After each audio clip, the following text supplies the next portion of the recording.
because it's very rare for royal staff members to speak out. And he's obviously very close with Catherine and William.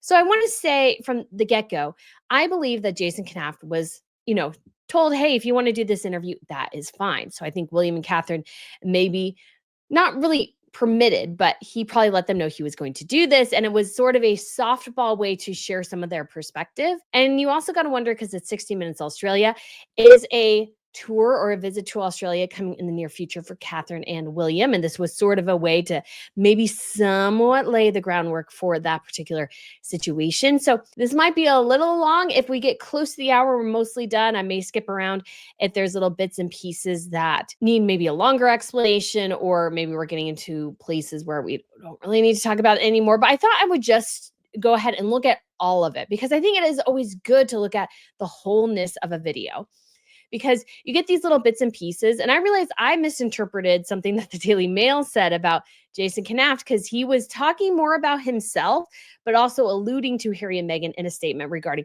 well, not everything you do is fun. And I was thinking he was just talking about Harry and Meghan.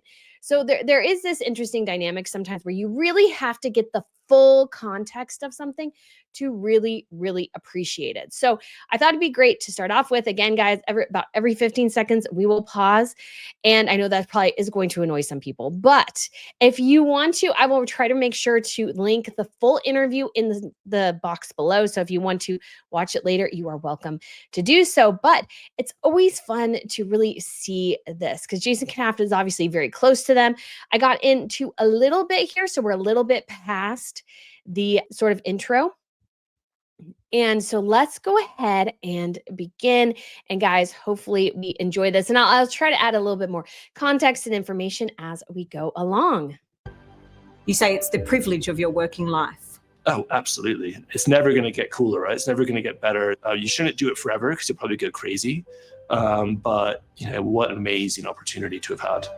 So I love that, because it is true. It's an amazing opportunity to work for the royal family. It's amazing to get to have a job that is so unique and interesting, but at the same time, it can drive you crazy. I mean, we all feel that, I think, in many of our jobs, is that, you need a break. Even people, let's say, who are police officers and really love their work, if they're on homicide especially, they tend to cycle them out just to give them a break. Many people within the royal staff do work there for a period of time, get the credentials, the background or whatever, and then move on.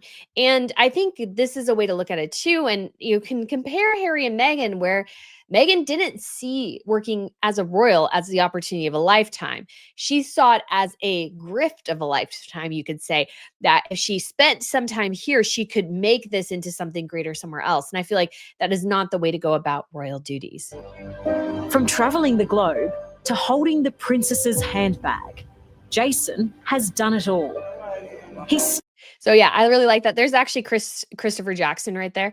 You can see Jason. And they have a very hard job here, which is to wrangle the media, react to things, and yet also at the same time, they're there to, oh, somebody needs to hold my handbag, and it's, you're the hand there to hold the handbag. And it's not always glamorous, and it's not always something maybe they're like, oh, this is the best thing in the world, but it's a wonderful, unique opportunity to do what they do. There's nothing like royalty in terms of even politics and stuff. There's just nothing like it. Still one of the prince's closest confidants. And for the first time, he's inviting us inside the royal circle to share who William really is. So this is interesting, is that they're making sure to talk about William in this context. So again, I feel like 100% Jason was given sort of I don't want to say a soft shove or like, you need to do this or something like that, but they are, I think, starting to slowly lay the groundwork for William's future reign, because we don't know the details, but it could be very much assumed that perhaps William will be on the throne much earlier than he expected. I still do so worry that Charles is still undergoing treatment. I still do so worry about that. And that's, just a really, really tough thing, I think. And given his age, it's still a little bit concerning that they couldn't treat it and be done, that he's still having to go. We don't know the details, but, he's, I think, starting to realize that this role is going to come much sooner than he expected. And the type of king he's determined to be.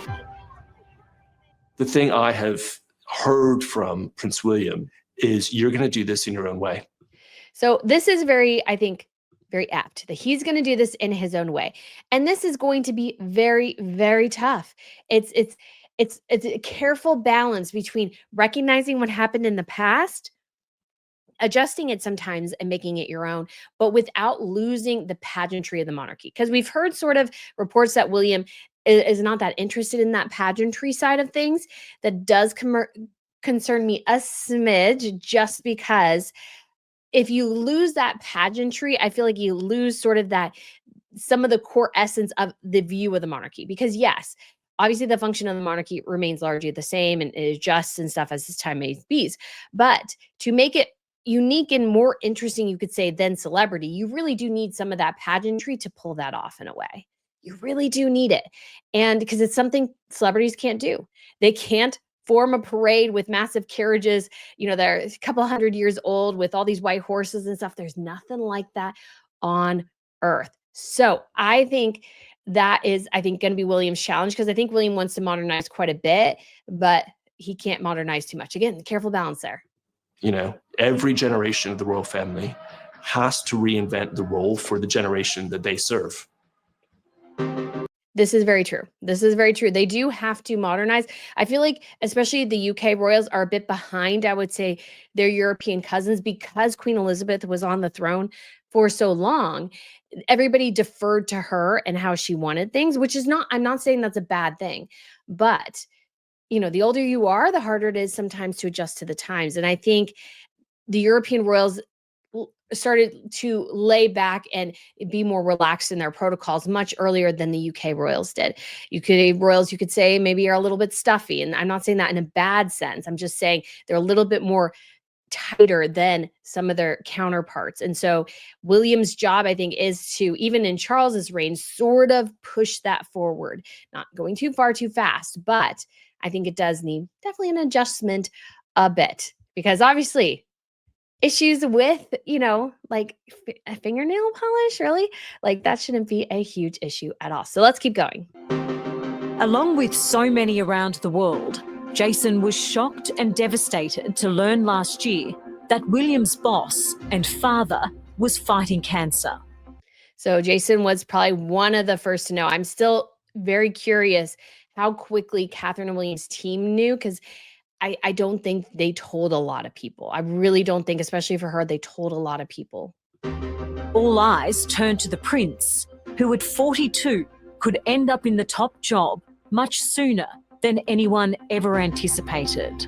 Very true. That's very true. And that is something I'm sure William is sort of, in some ways, dreading. I think he wanted to stay as the Prince of Wales until his children were at least out of high school or secondary school, as you guys say in the UK. But I just don't think he'll get there. The succession planning operation is a kind of always on thing. Is it as formal as we think in terms of, having lessons to be king? I'm afraid I don't think it is.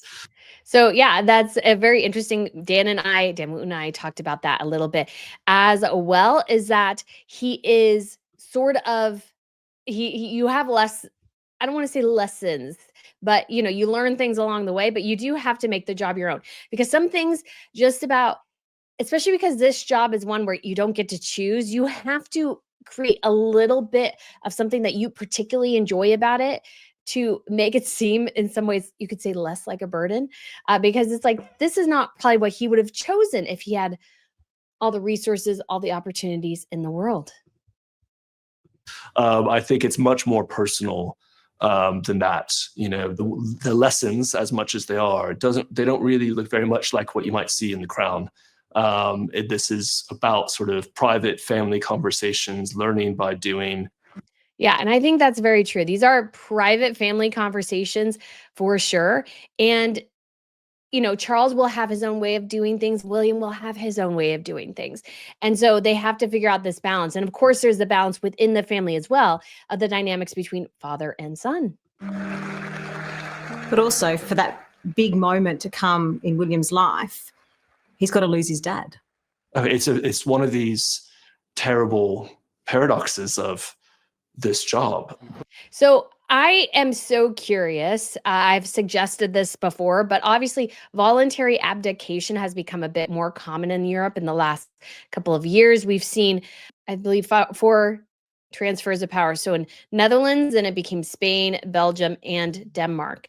And King Harold of Norway has said he will not abdicate, even though his health, I would feel like, is quite poor.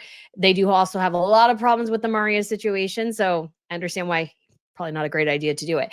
But I could definitely see that becoming William's maybe decision, and I'm here for it. I think because some people criticize Charles because the pen wasn't working and he got a bit frustrated, and it's like he just lost his mother and he has to do all these things, travel throughout the entire United Kingdom. He's on planes all the time, it's cars, greeting people, mourning.